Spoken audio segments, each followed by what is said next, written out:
Okay, look, I got this all figured out. We can call it Academy Award for Best Motion Capture or Voice Acting Performance. If you don't want Best Actor, come on, Academy, come on.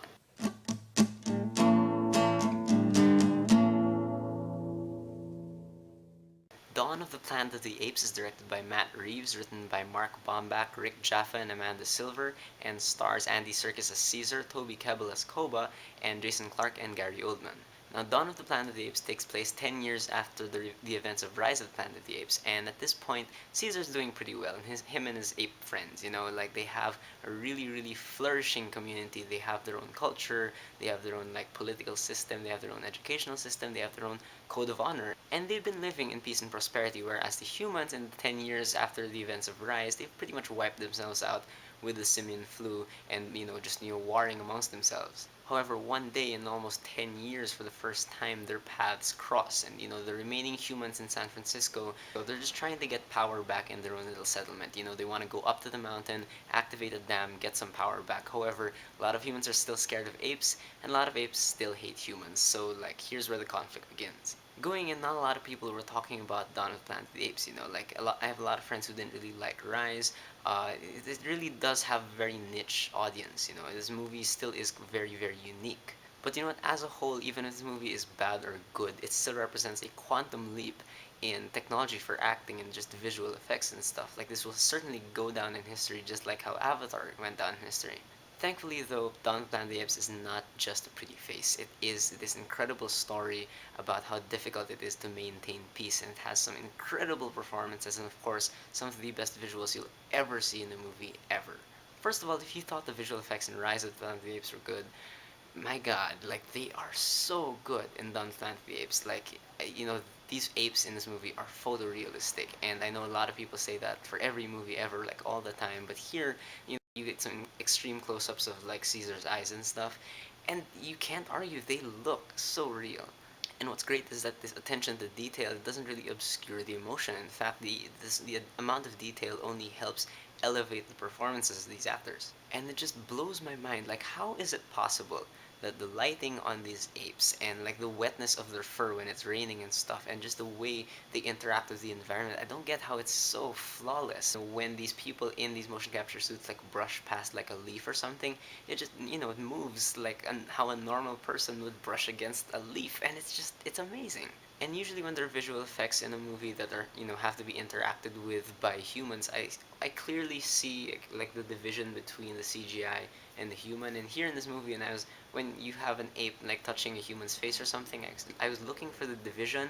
I couldn't find it. We have reached this point in visual effects history when there is no gap between humans touching CGI things. But it's not just the CGI, the design of this post-apocalyptic world is so great because you really do feel like it's been 10 years, because, like, there's things overgrowing, like, everything, like, all the human stuff is just being taken over by plants and vines and things. I don't know if I'm reading too much into it, but for me it reflects kind of like the parallelisms between humans and apes. You have, like, lots of the human stuff still left over from before. It's being taken over by, the natural stuff, the forest and all that. And in a way, that's like a symbol of how, the humans and the apes in this movie, they're pretty much the same thing. And what's cool is that you really do get a sense of how both the apes and the humans are living in this, dire situation of sorts. The apes, you can really tell, have like a structure to how they live, just the way their, home is built and all that. It just really does feel like they've got this all figured out.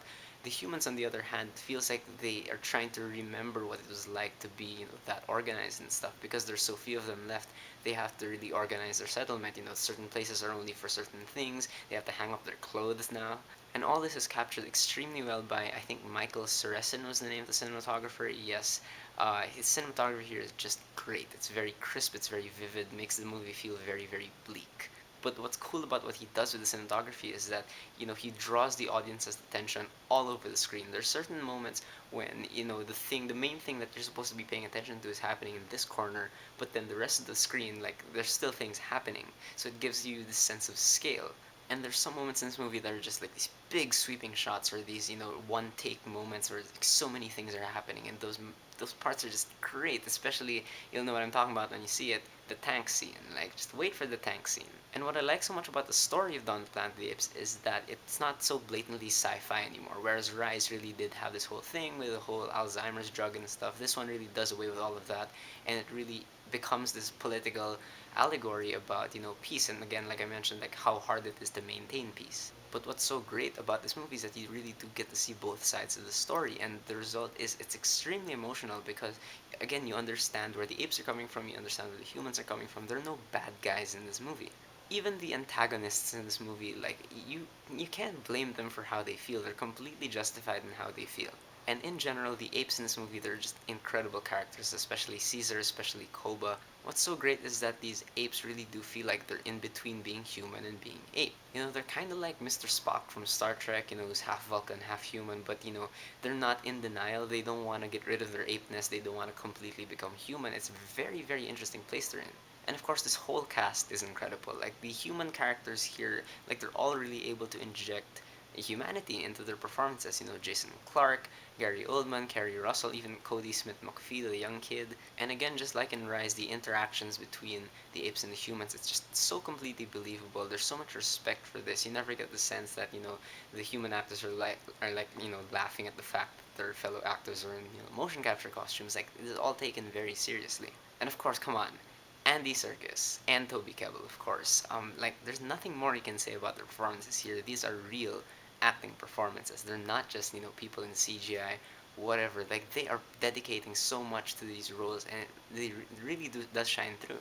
Every time these two apes are on screen, it's just incredible presence. You're just focused so much. Like if this entire movie was about the apes and Caesar and Koba, it would still be pretty good.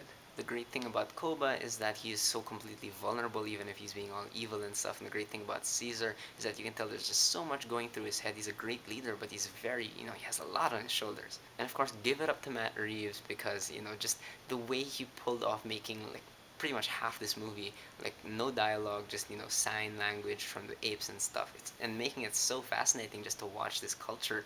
It's amazing. It's a great feat.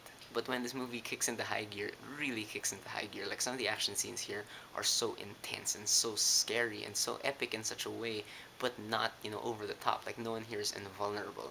And again, he has so much respect for the apes here, and he makes us stop seeing them as just apes. We really do see them as characters after a certain point. And the way he makes us care about them makes us have the right emotional responses during certain scenes. Like in any other movie, the image of an ape on a horse, and this ape is holding like two rifles and he's jumping through a wall of fire. In any other movie, that would seem really ridiculous and stupid. In this movie, it's terrifying and it's great. My only complaints about this movie are very, very small. For one, again, I feel like the human characters are a bit lacking. I would have liked them to kind of wrap up their stories a bit better. They just do kind of disappear again. That's just, my personal opinion. And I also have an issue with I've seen this movie twice, and both times I noticed that the middle part for me kind of slows down. Like the rest of this movie is really, really, greatly paced, but in the middle it just kind of feels a bit, repetitive with the way Malcolm, Jason Clarke's character, keeps just like going back to Caesar. Like I just feel like this middle part could have been sped up or condensed a bit. But whatever, because Dawn of the Planet of the Apes is a great movie, and not just that, I think it is the best movie of this summer season so far. We'll see when Guardians of the Galaxy comes out next week, but as of now, it is the best. If you didn't like Rise of the Planet of the Apes, I implore you please check this movie out because it's still a different kind of movie. However, it's different from Rise also, and it's just very, very interesting.